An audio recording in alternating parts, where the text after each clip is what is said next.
My name is Angela Fontanez, and I have something to say. Thank you, and congratulations on being an awardee. I'd like to start, your career is so varied in all the different things you do, but it seems to have an underlying single purpose. And I was wondering if you could describe a bit in general what your career has been. My career has been, and I'm so blessed that I got this award that I was able to reflect on my career. And that is that I was given the opportunity to do what comes natural for me, which is to help people. Beautiful. Pretty much. So could you tell us a little bit how you got started, like how that first manifested? I love this. I think it would make a good movie, actually. I went to a party, and my girlfriend came to me and says, "That man is looking to hire somebody." And I said, "Yeah, right. The old, give you dinner and then expect you to go in the bed." Long story short, he didn't. He did take me to dinner. We did talk about the job. And then I went to lunch the next day with the executive producer. And that's how I got hired.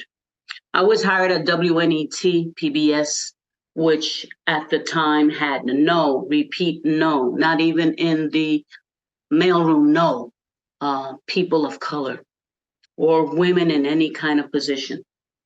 And so when they hired me, they hit the jackbox because I was of color and I was a woman.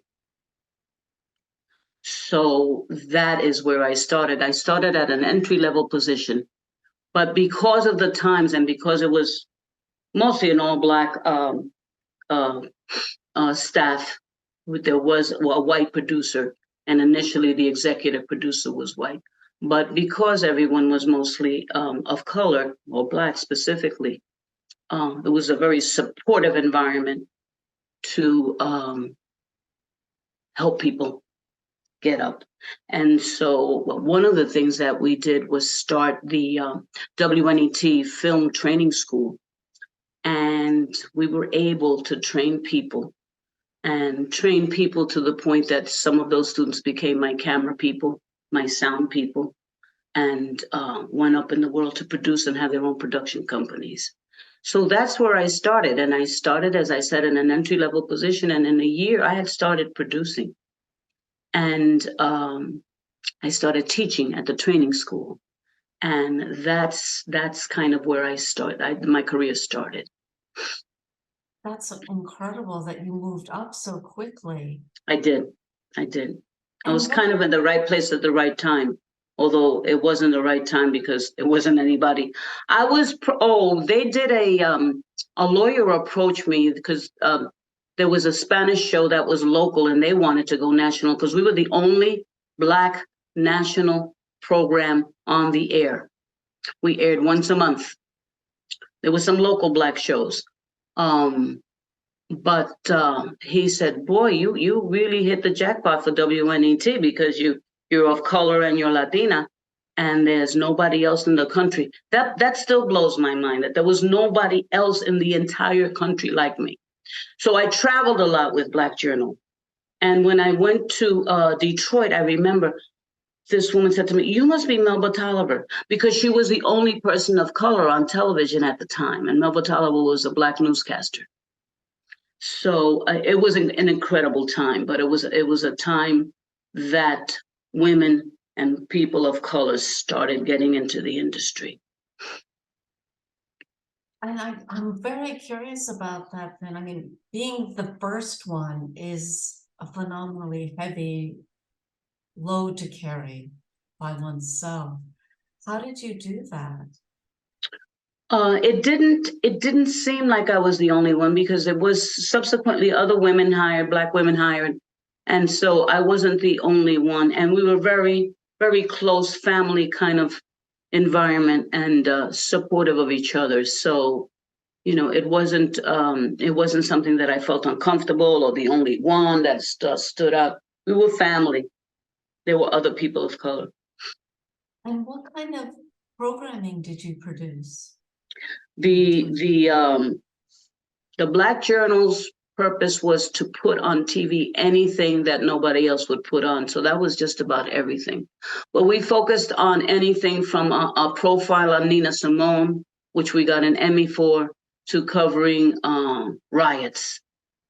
We covered anything that affected the black community, and we did a series on Black cities in New York, in the country. So I did a piece on I produced one of my first major pieces, was a piece on Black Chicago when Mayor Daley was mayor. So that one had to go to the lawyer's office before it went on the air, because it was a week after Hampton had been killed. Fred Hampton, the Black Panther, had been killed. So it was kind of like, but all we did was speak the truth. All we did was speak the truth. But it was there that I started working with younger people and working and bringing more people into the industry. It was there that, but I mean, it just happened naturally. One, because that's the kind of person I am, but also because of the times. And we needed to support each other and we needed to help each other. So that's where I started kind of training and bringing other people into the industry. Even in this first working at WNET, you were already mentoring people. Yes, and it was something that it was never, oh, I'm going to mentor more people. It was just such a natural thing to do because we needed to help each other. But after I left the journal, I did a couple of other jobs, but one major job was with a children's multi-ethnic show called Vegetable Soup. And that one was on national, on NBC and on PBS as well. And it was there that I really, I was offered a job as a production manager. I said, I'm not a production manager, I'm a producer. But the person that recommended me for the job said, Angela, you have an opportunity to bring a lot of people into the industry because you're the one that's going to be hiring everybody. That was all he had to say. There wasn't another thought. So I hired crews and individual producers across the country. And they were working on this multi-ethnic show. And this multi-ethnic show affected a little white boy upstate New York who has now become, just to give you an example of the magnitude, he is now lobbying in Washington and is being heard for this kind of programming to come back. But it was there that I hired all people of color, Asians, Latinos, African Americans. It was an incredible opportunity for a lot of people, and it was national. So the exposure was incredible. And as a result, it was funded by HEW, Health, Education, and Welfare, through the State Education Department. State Education Department was so impressed with the work that I did that they hired me to do a pilot, and never got funded, unfortunately, on the early migration of Puerto Ricans to New York.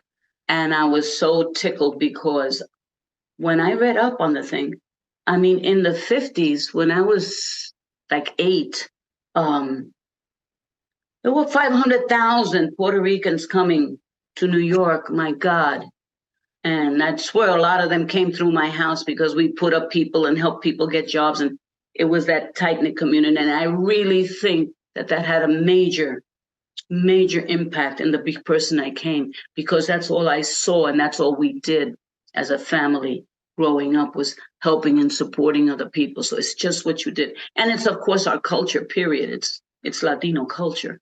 So back to Vegetable Soup, one of the first pieces I did was, because I was doing it in chronological order, was the pilot. And the pilot was of the cigar makers, or the tabaqueros, who came to New York in the early 1800s. And that's one of the first communities that came and grew and prospered. And nothing ever happened with that, but it was, again, another opportunity. I had interns that had no experience who I brought up in the field. So, in retrospect, I was working on two levels. I was working on getting this information out to the world at large, but I was also helping individuals one-on-one connecting. So it was beyond my thinking that it would have such an incredible impact decades later. Really. That's phenomenal. I think one thing that was interesting to me too, is that in the way that also the content of what you were creating was blowing up stereotypes. Like the idea of that for example, in the cigar factory, that there was a lector. El lector, yes. Could you talk a little bit about that? Because I think most people don't know about that. Yeah. Most tabaqueros were not educated people, and but there were some teachers and some people that were specifically men, and so the lector, or the reader, became a way for the newspaper information and the classics to be read to the tabaqueros. So the tabaqueros became very intellectual, but did not know how to read. And I had the honor of meeting a lector who was Jesus Colon, who's very well known in the Puerto Rican community as one of those people. He came to our house, and they were organizing different activities. So that when I saw a picture, when Hunter College did a piece on him, there's a picture of him large, but then in the background, there's a bus outing from the 1930s. And I look at the picture, and there was my great-grandmother in the picture, and my aunt, and I'm saying, Mommy, look. She said, oh yeah, they went on that outing. I was supposed to go, but I didn't make it. I was like, oh my God. So yeah, the sense of community was what I grew up with, just and helping people was just something that was automatic, and it was a part of my life. So I in retrospect, I can't imagine having become or done anything else differently. If I would have gone into fashion, if I would have gone into a scientific area, become a scientist, I think I still would have been helping people. And that's just who I was, and it was all I knew, all I know, I should say. And then after vegetable soup, what was your next step? Well, after vegetable soup, that's a good question. What did I do after vegetable soup? I did a few freelance things, and then WNYC, which I was at WNYC 14 years. And you had mentioned the Kerner Commission? Well, the Kerner Commission was back in '68 when I first got hired, as a result of the Kerner Commission findings. So, by this time, as a matter of fact, my boss was Black. By this time, there were Blacks. Although at WNYC, there was the first gay show produced by gays and about gays. It was called Our Gang. And so, yeah, WNYC was pretty advanced, if you will, as well, and willing to do just about anything. But I trained so many people that came through there that are now producers, have their own production companies. Maria Hinojosa was on the radio at the time. She had a show on the radio. I brought her over to the TV section of the station, and she did the hosting for New York Hotline for me. Maria's a Pulitzer Prize winner now, and an Emmy Award winner with her own production company. Rosanna Rosado came straight out of college, Pace, which was down the block, and to work with me as an intern. From there, she went to the Diario. She was a publisher at El Diario, the largest Spanish-speaking newspaper in the city. She now works for the governor. I mean, like, close. I forget her title, but she's a big shot. She worked under Pomo also. These were people that, when Rosanna used to do, when she was at El Diario, she used to honor women And when the year that she honored me, that she introduced me, she said, Angela taught me how to work a room. This is one of the things that she remembered. And it's my goodness. Like I said, I was sharing with a friend that when I look back on it, I don't, I have no way of realizing the ripple effect, how it's affected people. But I will share with you that this week is Teacher Appreciation Week. I have about 200 of my former students, was because I became a teacher later in my life. And Niall was talking about the things that he was experiencing with his students and the pleasure that he was getting. And I almost got teary-eyed because it was, my goodness, that's how I felt about you. And now he's a teacher. A lot of my students are teachers. They're social workers. They work in the community. They have their own businesses. One of them is a chef, several PhDs. These are kids whose lives I touched. I can't say if they didn't know me, this wouldn't have happened to them, but the school that I taught at University Heights High School and the community that we had just supported it was very student focused. And it was like, if I was teaching a lesson and I was seeing that there's kind of like, I was saying, okay, you don't want to do this. What do you want to do? What do you want to talk about? What's going on in the news? Because I was a history teacher. What's going on in the news? And from there, a whole lesson would develop. And my son is a science teacher now. He learned a lot from me. He was sharing with me different little tips and things that I taught him that he's using now with the sixth graders. But if you were to ask me one sentence that speaks to my life and who I was, I would say, I'm getting emotional. I'm somebody that helps somebody. I'm somebody that helps somebody, and they help somebody else. That's incredibly beautiful. Earlier, you were talking about how community isn't always big masses of people, but it comes from all these one-on-one relationships that sort of vibrate off each other.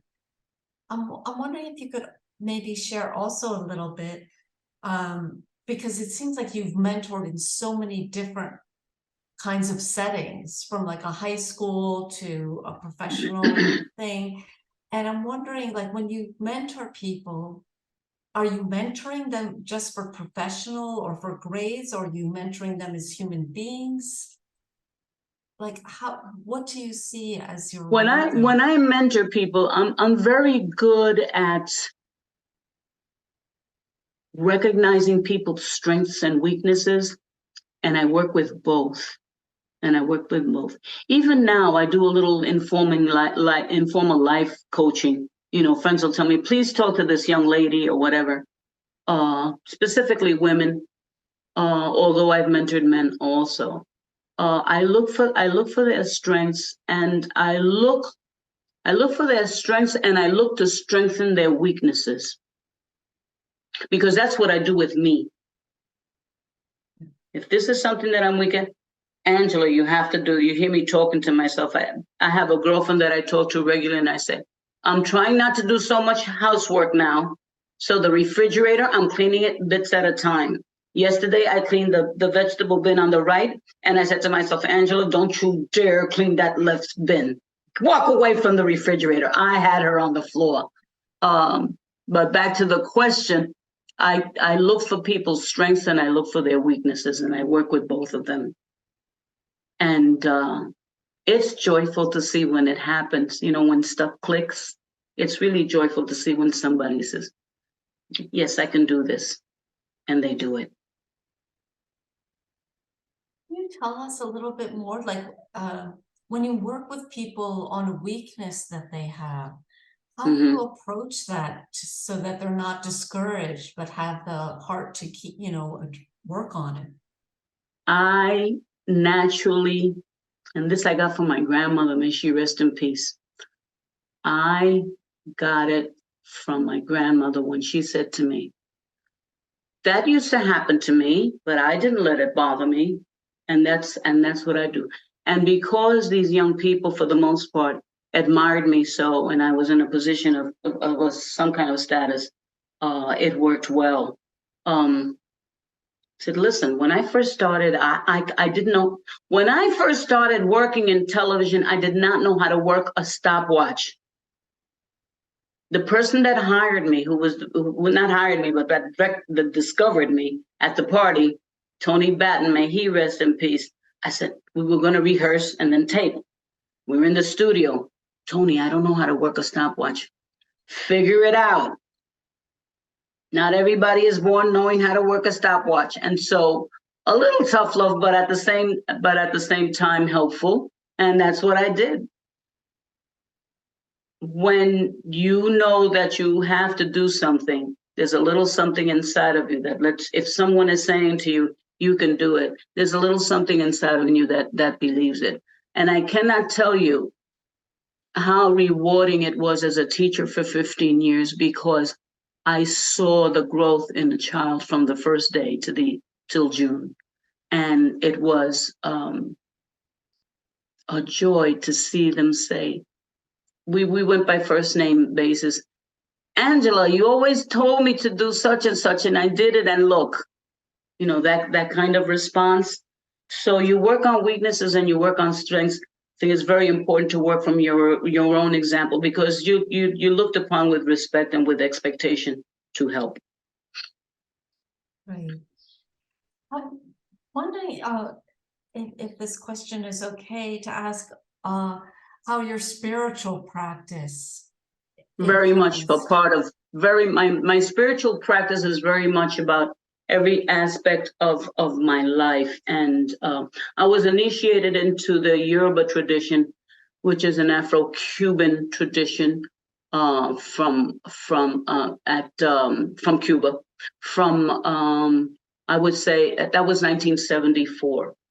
And so it's a very African way of life, but it's also very much what I grew up as a Hispanic. Everything is a part of what you do. Nothing is separated.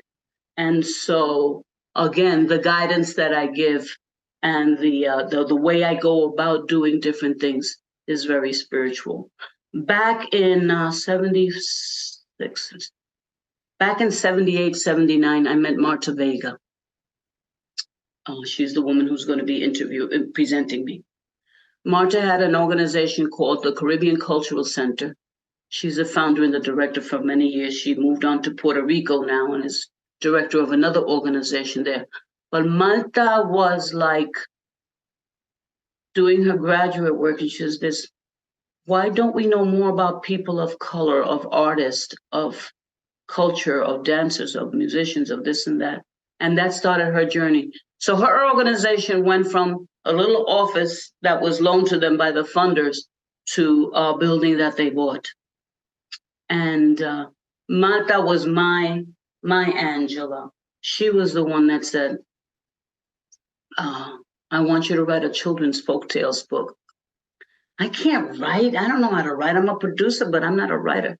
Yes, you can. Yes, you can. I couldn't let her down because I loved her and respected her. And so I did. That book is still being used in schools. That's incredible. I met someone who said to me, Angela, I need another copy of the book because it's all dog-eared. I've used it for so many years. And I said, it's too expensive, for them to reprint it. I'm sorry, but people use it. And when the book first came out, Folktales of the Yoruba People, I was asked to do a week at a humanities program at a school in East Harlem, Vito Marco Antonio Junior High School. And they use it as part of their history curriculum. It's used as in an English curriculum. It's used with the more little ones. It's just used like a fun thing. But that is that book is still alive and well and doing wonderful things. That's fantastic. I'm wondering, we talked a little bit earlier about how, on the one hand, these are different roles, you know, being a producer, being a teacher, and yet the way you've approached it has been always about building the community out in a group, but also one-on-one, one at a time. And I'm wondering, you know, for young activists today who are trying to build community and deal with a very difficult world today, what kind of advice you might have for them? I've been approached by women specifically, young women finishing college, starting college, that age group, often because their mothers or friends are people that know me, and they are referred to me. And again, I look for that strength, and in that strength, you find the faith. We didn't talk about the spirituality part of my life, which as a priestess, I'm an elder in my community, and so that's a responsibility to coach, to help, to assist. I look for that one passion in their heart that I know will drive them. So, do you really want that? Do you really want to do this? You have to prove it to yourself, not to me. You have to prove it to yourself. If you want to do something, you can do it. But you have to believe that you can do it. I can't do it for you. So I'm very proud of the fact that I can do a very good tough love without being too rough. I've worked on it and I've honed it for years. So I'm pretty good at that. I said, you really want that? Let's see it. They call me, we talk, they call me, we talk. They don't call me, I don't call them. You have to look for it, you have to want it, and you have to believe in yourself. I think that would be the three things that I would say to somebody. And this is very spontaneous. I just thought of it. Make a mental note. And through this, my understanding is you have relationships with people like who come back years later to share with you what your influence has been on them. Could you maybe... What's the question? Well, I'm just wondering if you could share an example of that or a story of that, because that's pretty amazing. Some of the stories that people that have grown and become successful in the different fields are personal. So I have to be careful not to. But I've also influenced older people. Oh, that's interesting. Can you that especially now are saying, "You're doing that, Angela?" And I simply say, "Why not? What the heck do I have to lose? I ain't doing nothing else." Really, Angela? Yeah. What are you using an excuse? Your age, your weight? No, come on. No. You know, I don't take no for an answer. Again, my grandmother. No. She taught me many things, crocheting being one of them, for example. I used to mess up. So if she found a mistake here and I had done all this, I had to undo it all. My grandma, Tata, I used to call her. But Tata, if you wouldn't have messed up, you would have had to start over. It's like, do you want to do it? Okay, let's go. Let's do it. Tough love. I think that I have most of what I was going to ask you. Is there anything that we missed that you feel should be part of this record? I'd like to talk to that young woman, that's Angela, out there. I didn't have that mentor. I didn't have that friend. I didn't have that teacher. I have had wonderful teachers. Let me not say that, but at the time that I was growing, at the time that I decided to go into teaching, for example, my religion took me that way. I remember, I was telling my husband the other day, I remember driving to school the first day. I'm saying, Angela, you're 53. What the hell are you doing? And it was like, well, we're going to find out. And a lot of that, a lot of my foundation is a spiritual one, as far as having strength and having courage now, especially I'm older. And I feel more than anything, because of the life I have a responsibility. I have a responsibility. I can't, okay, I did that, fine. I did this, I did that. No, it doesn't stop. I have a responsibility.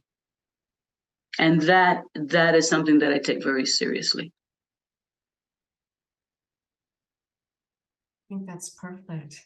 That's really Yeah. well said. Thank you so much. No, really, I think this way you have about talking about working with people, and the like, you are the living embodiment of tough love in the most beautiful way.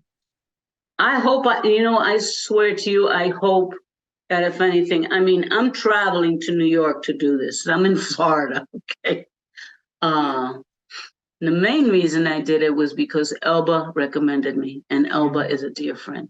Yeah, yeah. And she said to me, Angela, they need to hear your story. Yes. And I was honored, and because she was my friend. And when I called Marta to ask her, we've done so many things, projects together. When I called Marta, I said, are you going to be in New York? Because she lives in Puerto Rico now. Are you going to be in New York this particular day? She says, no. Why? I says, no, I'm doing this thing. She says, of course I'll go and introduce you. I just started crying. I said, Marta, what are you saying? You're coming to New York. She said, Angela, we've known each other over 40 years. All the things we've done together. Are you kidding me? So I get it back too. Yeah. I get it back. That's beautiful. And you're going to have, this is the first time that it's going to be live since COVID started. So I think this is going to be a really, really special event this year. I'm excited. I'm inviting a lot of young women. Great. I hope they come. I'm inviting a lot of young women, so I hope they come. Did you stop taping? No, I'm letting it roll because just in case, In case. Come on. Just in case a gem comes along. Yeah, because I hate to be that one who just stopped recording and then exactly that jewel falls and you're like. I was thinking a lot, and I don't know her name. The woman that just won the case with Trump. E. Jean Carroll. And I don't know who I spoke to that said, why did she wait so long? And why this? And a lot of her facts of this and that. And I said to them, can you imagine going through the pain and embarrassment that she did? Do you think she'd do that by choice if it wasn't true? It doesn't matter. This is how long it took her to get the courage to do it. Good for her. Very much so. And that's one community that I've always wanted to work with, but I didn't feel like doing it because I felt that I would have had to have been abused to be more effective. But I have worked with women that have been abused, just from a career perspective or going back to school and stuff like that. And it has a lot to do with, I try to reach that little girl who at some point shut down, because that happened to me. And somewhere along the line, somebody believed in me. Don't remember who, don't remember how, but I changed.